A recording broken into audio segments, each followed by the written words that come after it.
ఆ కర్మను తుడిచిపెట్టేదాని కొరకే, ఆ సంసారమైన కోపం నుంచి బయటికి రాగేదాని కొరకే ఒక గురువు కావాలి.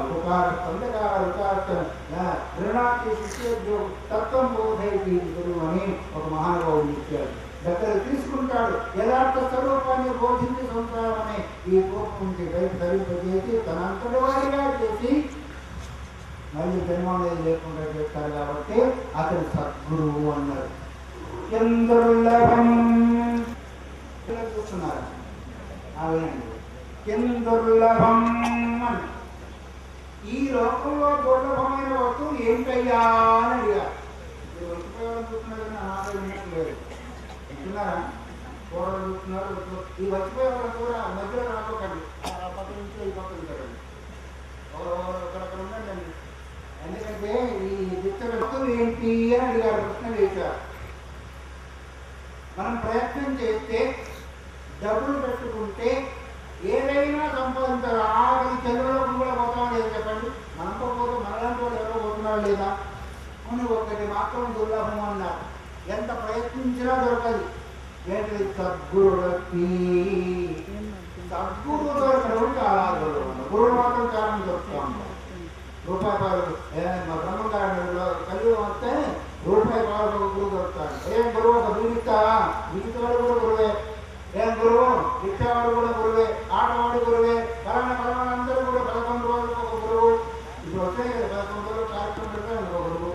కానీ కావచ్చు కాక ఏదో రకంలో నీ ఉన్న స్థానం నుంచి కొంతవరకు పైకి తీసుకొని వస్తున్నావు. కానీ దొరకలేదు సద్గురులకి అని. సద్గురువు దొరికేది చాలా దుర్లభం అన్నారు. సద్గురువు అంటే ఆయన అనుష్ఠించి ఆ అనుష్ఠానం ద్వారా అనుభవాన్ని పొంది తనను ఆశ్రయించిన వాళ్ళను కూడా తనంతటి వారుగా చేయగలిగేవాడు సద్గురువు అని. సత్సంగతి సత్సంగం ఒక దుర్లభం. బ్రహ్మ విచారణాచ. అక్కడక్కడ కూర్చుంటారు, వచ్చి కూడా ఈ మాట మాట్లాడుతూ ఉంటారు. కానీ మహాత్ములు ఏం చెప్తారు, మనం ఏం విన్నామో దీన్ని ఏం సారం ఉంది అని విచారణ చేసేది కూడా చాలా దుర్లభం. అందుకని మొట్టమొదటి ఏంటిది? సద్గురువు అన్నారు. తత్వాన్ని బోధించి తనంతటి వాడు చేసేవాళ్ళు చాలా దుర్లభం ఉన్నారు. అలాంటి వాళ్ళల్లో ఒకరు, సద్గురువులలో ఒకరు మలయాళ సద్గురుదేవుడు. గోగర్భంలో ఒకలా 12 సంవత్సరాలు తీవ్రమైన కఠోరమైన తపస్సును చేసి వారు ఒకే మాట అన్నారు. లక్ష్మణుడు వారి యొక్క దీర్ఘ రాజు దానిలో మాట చెప్తారు, నేను ఒక్క రోజు లేదా ఒక గంట చేసిన తపస్సు మీ జీవితాంతం కూడా చెయ్యలేరు. ఎందుకు? మనకు చెప్పడం ఎక్కువ, భారాలు ఎక్కువ, పనులు ఎక్కువ, ఆటలు ఎక్కువ, కోరికలు ఎక్కువ. అన్నింటి మధ్యలో చేయగలుగుతామా? మీకు కాదు, 2 మాలంటి వాళ్ళకు. ఎందుకంటే ఆ పెద్ద పెద్ద ఆశ్రమాలు కట్టాలి, ఇంకోటి అనే ఉద్దేశం చేత. కానీ తపస్సు అంటే వారి యొక్క ఉద్దేశం ఎటువంటిది అంటే, మనం 2 గంటలు కూర్చుంటే ఆ 2 గంటలలో మన లక్ష్యం పైన ఎన్ని సెకండ్లు ఎన్ని క్షణాలు నిలుస్తాయో అది ఒక కాలం. అలాంటి క్షణాలు, నిమిషాలు, అలాంటి గంటలు, అలాంటి గంటలు 12 రోజులు, అలాంటి రోజులు నెలలు, అలాంటి నెలలు సంవత్సరాలు, అలాంటి సంవత్సరాలు 12 సంవత్సరాలు అయితే ఒక తపస్సు అని. అందువరకు వారు ఒకసారి ఆసనం వేసుకొని కూర్చుంటే ఆ సమాధి స్థితిలోకి వెళితే ఆ ఆనందాన్ని పొందితే మనం ఎన్ని రోజులు సంపాదించగలుగుతాము. కానీ వారి యొక్క అనుగ్రహం చేత, హస్తముక్త సంయోగం చేతనో, సంకల్పం చేతనో, దృష్టి చేతనో, ఇంకా దేని చేతనో అస్తు అని చేతారు. ఎలాగైతే రామకృష్ణ గురుదేవుడు వివేకానంద స్వామి వారికి హస్తముక్త సంయోగం చేత ఆ తత్వాన్ని అనుభవింపజేశారో, ఆయన అధికారి, ఈయన అధికారి. ఆయన తీసుకునేదానికి అధికారి, ఈయన ఇచ్చేదానికి అధికారి. కానీ ఇచ్చేదానికి అధికారి అయిన వాడు సద్గురు దేవుడు ఉన్నారు. తీసుకునే అధికారం మనకు ఉండాలా వద్దా? అధికారం కర్తవ్యం పాత్ర. పాత్ర అంటే ఏంటి? తెలుసు. పొద్దున్న లేవగానే ఇంటికి పాలవాడు వస్తారా లేదా? మీరు వచ్చిపోవాలని చూస్తున్నా కానీ నా మాట విన్నట్టు కనిపించడం వాడు వస్తారా? ఇంటికి పాలవాడు తండ్రి తాకిస్తలేండి. పూర్వకాలం అయితే ఇప్పుడు కూడా ఉన్నాయి, రాగానే పొలిసిపోతూ ఉంటాడు పాత్రలు. పాలమ్మ కానీ పాత్ర తీసుకొని పోతారు కదా. ఆ పాత్ర ఎలా ఉండాలా అంటే మనం వింటున్నా, మీరు ఎలా ఉండాలి పాత్ర? తెల్లగా ఉండాలి, శుభ్రంగా ఉండాలి. రాత్రి కూడా తోను పెడతారా లేదా? తోను అక్కడ పెట్టి పడుకుంటారు. పాలమారగానే పాత్ర పట్టుకొని పోతారా లేదా? అలా పాత్ర పట్టుకుపోతారు, కడుక్కొని పోతారా మళ్ళీ. మరి రాత్రి కడిగి పెట్టారు కదా, మళ్ళీ కలుగుతారు. మళ్ళీ ఏదైనా ఏదోమో ఏ సినిమో ఏదో అతుక్కొని ఉంటే దానిలో పడితే మనం వేడి చేస్తే పాలు చూడండి ఎంత సున్నితమైన పాలు. రాత్రి బాగా కడిగి పెట్టి తోము పెట్టి చేసినప్పటికీ మళ్ళీ మనం కడగకుండా పోతే ఏ కొంచెం మాలిన్యం వచ్చినప్పటికీ పాలు విరిగిపోతాయి, మనకు అందుబాటులో ఉండవు. అది కూడా మనకు ఒక పాఠాన్ని బోధిస్తుంది. చూడు, నా జీవితంలో ఎంత శుద్ధంగా ఉన్నాను, ఏమాత్రం కొంచెం కూడా మాలిన్యాన్ని సహించను నేను. అప్పుడు కానీ నేను కష్టాలు పడి మరిగి రకరకాలు అయిపోయి నెయ్యిగా తయారైపోయి అప్పుడు దేవతలకు అవిస్సుగా మారిపోతున్నాను. ఆ అవిస్సు మీరు ఇచ్చినట్లయితే దేవతలు సంతోషించి మీకు వర్షాన్ని ఇస్తారు, అప్పుడు మీ పంటలు కొడుతాను ఒక భోజనం పోలుస్తుంది. అలాగే మనకు కూడా మన యొక్క పాత్ర మనస్సు అనే పాత్రను శుద్ధంగా ఉంచుకున్నప్పుడు శుద్ధసత్వ ఎతలైన వాళ్ళు, శుద్ధసత్వం కలిగిన వాళ్ళు వారు ఎట్లాగైతే ఉన్నారో మనం కూడా మన మనస్సును ఆ విధంగా పారాయణ చేతనో, జపం చేతనో, ధ్యానం చేతనో, అనుష్ఠానం చేతనో, సేవ చేతనో తయారు చేసుకోగలిగినప్పుడు అలాంటి వాళ్ళ యొక్క అనుగ్రహం మనపైన వస్తుంది. వాళ్ళు మనకు ఇంకా బోధిస్తుంది. ఎలా అంటే బాల్యం కలమేంటి, మీరు అంటే చూస్తున్నారు నా వైపు కూడా ఉంది కదా. ఎట్లా ఉంటాయి అవి చెప్పండి అలా గట్టిగా. ఇంకా ఇంకెట్లు ఉంటాయి? తీయగా ఉంటాయా, పుల్లగా ఉంటాయా? అప్పుడప్పుడు తీసేది తీయగా ఉంటాయని కొంచెం టైం కలిస్తే పురుగు కూడా వచ్చింది అనుకోండి, ఇప్పుడు పోతే ఎరిగిపోతాం. ఇంకెట్లా మృదువుగా ఉంటాయా, చల్లగా ఉంటాయా? ఎన్ని తెల్లగా ఉన్నాయి, తీయగా ఉన్నాయి, చల్లగా ఉన్నాయి, మృదువుగా ఉన్నాయి. 4 గుణాలు ఉన్నాయి. అట్లాగే ఇది మనుషులుగా తెల్లగా అంటే సత్తుగా సంపన్నంగా చేశారు. మృదుగా అంటే నీలో కఠోరత్వం, కాఠిన్యత్వం లేకుండా చూసుకో. ఇదేమన్నా తీయగా ఉందా లేదా? నీ యొక్క వ్యవహారం కూడా శాస్త్ర విహితమైన మాధుర్యంతో కలిగినట్టుగా చేసుకో. అప్పుడు కానీ ఈ పాత్ర అయితే గురుదేవుడి యొక్క అనుగ్రహం కలిగితే, ఆయన బీజం పెడితే అప్పుడు ఫలిస్తుంది అనేది మనకు పాలు కూడా బోధిస్తుంది. అందుకొరకు ప్రతి ఒక్క వ్యవహారం ఏదైతే ఉందో మనకు అర్థం కాబోతుంది. ఆ బోధనే చిన్న చిన్న మాటల్లో పెద్ద పెద్ద వాక్యాన్ని కూడా సవరించి అందించారు సద్గురు మలయాళ స్వామి వారు.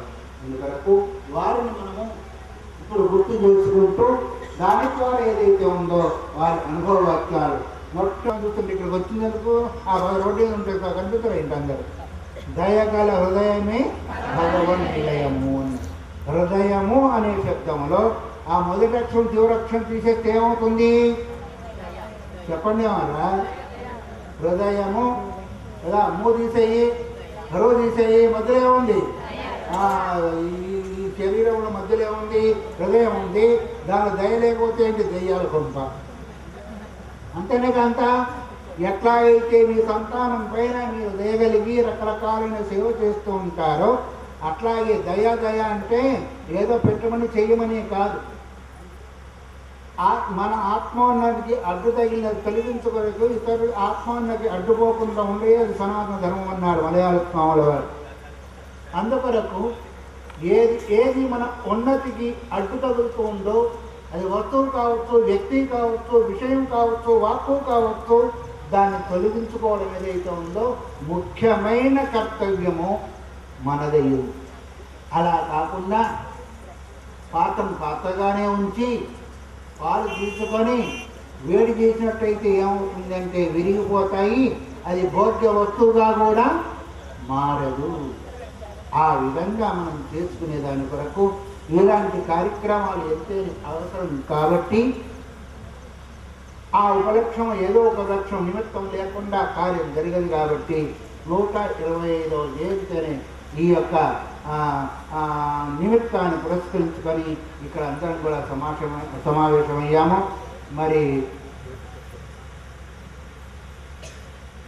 అలాంటి పాత్రను మనకు వచ్చేట్టుగా, ఆ జ్ఞాన సంపాదన కొరకు మనం అనుష్ఠానాన్ని చేసేట్టుగా ఆ సద్గురుదేవులు మిమ్మలను మమ్మలను అందరినీ కూడా అనుగ్రహించుగాక అంటూ వాక్రూపమైన ఈ వృక్షమాలను గురువైన పరమ గురువైన మలయాళ స్వామి వారి చరణాన్ని సమర్పిస్తూ హరి ఓం తత్సత్ శివార్పణం. ఇప్పుడు శుభబ్రహ్మాశ్రమ పీఠాధిపతులు పూజ్యులు శ్రీ శ్రీ విద్యాస్వరూపానంద స్వామి వారు మహాసద్గురు శ్రీ మలయాళ స్వామి వారి చిత్రపటాన్ని ఆవిష్కరిస్తారు. తదుపరి జ్యోతి ప్రజ్వలన చేస్తారు. ఆ తదుపరి సమితిని ప్రారంభిస్తారు.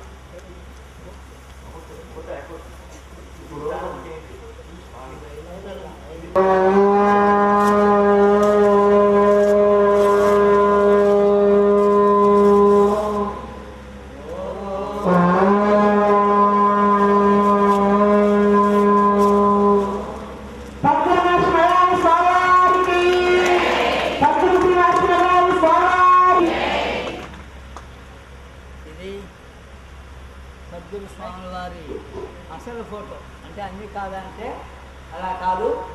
వారు వ్యాసాశ్రమంలో ఉండేటప్పుడు ఒక వయసులో మరీ వృద్ధత్వం మంచం ఎక్కడ ముందర మరీ పరిస్థితుల్లో కాకుండా మంచిగా ఉండేటప్పుడు తీసిన ఒరిజినల్ ఫోటో. ఆ ఒరిజినల్ ఫోటో ఎవరి దగ్గర లేదు. మా కుయుక్తి స్వామివారు ఉన్నారే, దండి స్వామివారు ఎక్కడో పెట్టి రహస్యంగా ఆయన చూపించుకున్నారు. దీన్ని ఈ మధ్య ఆయన కాపీలు చూపించారు. మరి వారి దగ్గర తీసుకుంటున్నారు అమ్మగారు. దీన్ని ఈ సందర్భంలో వీళ్ళందరికీ కూడా తీయించి కాపీలు ఇస్తున్నారు. నేను అది చూసాను. స్వామివారి అసలు శిష్యులైన ఫోటో యొక్క కాపీ ఇది. పుస్తకాలు పెట్టున్నారు. కాపీలు కావాల్సిన తీసుకోవచ్చు.